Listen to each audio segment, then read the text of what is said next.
Hello everyone, I'm Varu Rana. I hope you guys are doing well and preparing well for your upcoming exams. आज मेरा third shift में IBPS PO का exam था और जिनका भी आज थर्ड शिफ्ट में एग्ज़ाम होगा उनको एक सेम मेरे वाली फीलिंग आ रही होगी कि ज़िंदगी के साथ जो खिलवाड़ रीजनिंग ने किया है वो किसी चीज़ ने इससे पहले नहीं किया था। मतलब मैक्सिमम लोग शायद मैथ्स के लिए प्रिपेयर होके गए होंगे, बट रीजनिंग का जो लेवल इस शिफ्ट में देखने को मिला है उसकी क्या बोलते कल्पना भी नहीं की जा सकती थी। सबसे पहले बात करें कि मेरा क्या अटेम्प्ट रहा है। तो मेरे टोटल 62 अटेम्प्ट हुए हैं, 25 इंग्लिश में, इसके बाद 19 क्वांट्स में और सिर्फ मैं रीजनिंग में 18 क्वेश्चंस ही अटेम्प्ट कर पाई। जबकि रीजनिंग को मैं एक अपना स्ट्रॉन्ग पॉइंट मानती हूँ। रीजनिंग में मुझे कभी कोई ऐसी दिक्कत नहीं हुआ आई। एटलीस्ट प्री एग्ज़ाम्स में तो मैं ऑलमोस्ट 30+ अटेम्प्ट करने, मतलब मेरे अधिकतर एग्जाम्स में होते हैं, बट आज के एग्ज़ाम में मैं सिर्फ 18 क्वेश्चंस अटेम्प्ट कर पाई। और जो मेरा दिमाग था वो एकदम बंद पड़ गया कि ये क्या हुआ है मेरे साथ। आप लोग भी बताना कि आपका क्या अटेम्प्ट रहा है थर्ड शिफ्ट में और आपको एग्ज़ाम का लेवल कैसा लगा। क्या आपकी भी सेम मेरे वाली फीलिंग्स है या नहीं, या मुझे ही कुछ अलग लगा है। इसके बाद बात करें क्या क्या पूछा गया था एग्ज़ाम में। तो सबसे पहले बात करें इंग्लिश सेक्शन की। इंग्लिश में एक आरसी पूछा गया था जिसके 8 से 10 क्वेश्चंस थे, जो कि था WHO और कोविड के ऊपर।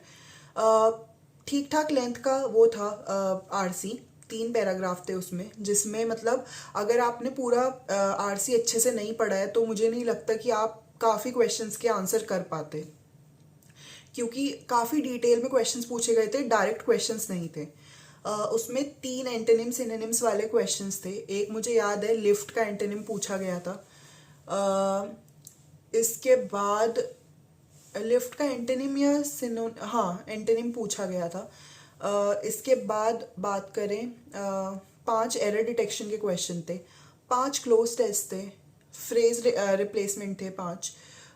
इसके बाद वर्ड स्वैपिंग के क्वेश्चंस थे और रीअरेंजमेंट थे। मतलब ऐसे ABCDE 5 सेंटेंस दिए गए थे, उनको अरेंज करके एक सेंटेंस में डालना था।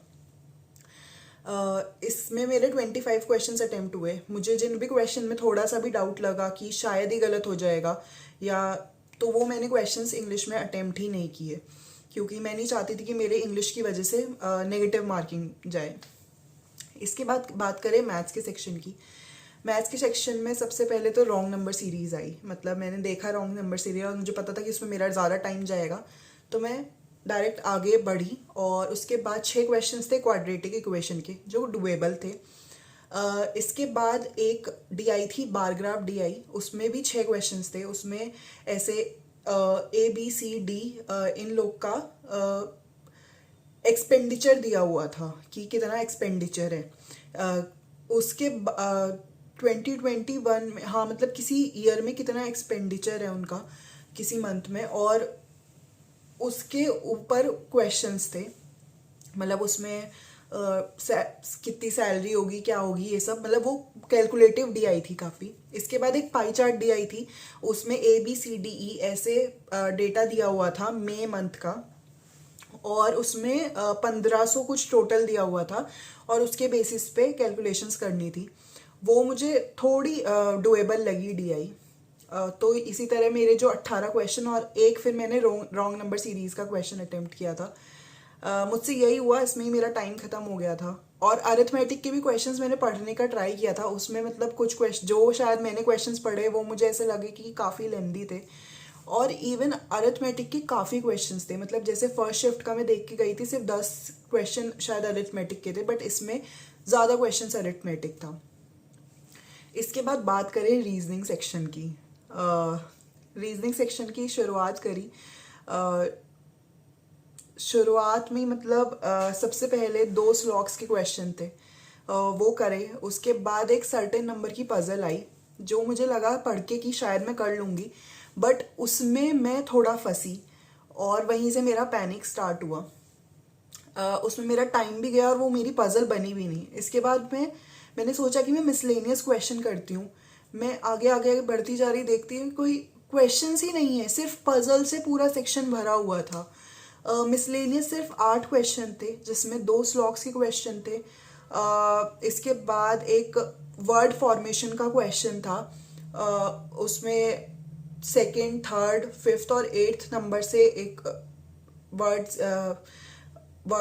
वर्ड बनाना था जिसका लास्ट लेटर टी नहीं होना चाहिए, तो वो था। इसके बाद एक वो पेयरिंग वाला क्वेश्चन था, डिजिट्स दी हुई थी कि इनमें कितनी डिजिट्स हैं जितनी होती हैं, वो वाला था। इसके बाद 4 क्वेश्चन चाइनीज कोडिंग के थे। उसके बाद बात करें, मुझे तो याद भी नहीं है पजल कौन कौन सी थी, क्योंकि बन ही नहीं रही थी तो दिमाग में ही नहीं आ रहा था। एक डेजिग्नेशन बेस्ड पजल थी, उसमें 5 लोग थे और वो डिफरेंट उनको वॉचेस को लाइक करते थे। इसके अलावा एक और सर्टेन नंबर की पजल थी, उसमें मेरा आंसर 14 आया था। अगर आप बताना कि वो सही हुई है मेरी या नहीं।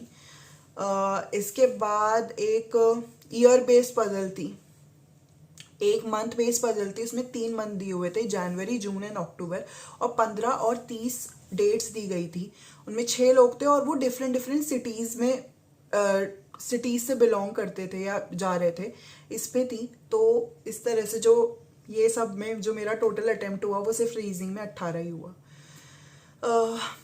इस शिफ्ट का लेवल मुझे वाकई हार्ड लगा। मतलब जो मैंने पहले रिव्यूज़ देखे हुए थे, फर्स्ट शिफ्ट के रिव्यूज़ जो मुझे मिले थे, इसके अलावा सेकंड शिफ्ट का जो भी रिव्यू मुझे मिला था, उसके हिसाब से मुझे ऐसा लगता है कि ये शिफ्ट थोड़ी ज़्यादा हाई लेवल थी, मतलब उन शिफ्ट से ज़्यादा मॉडरेट थी। अब बाकी क्या रहता है वो तो सारी शिफ्ट्स हो जाने के बाद ही समझ में आएगा कि क्या सिनेरियो रहना चाहिए कट ऑफ का।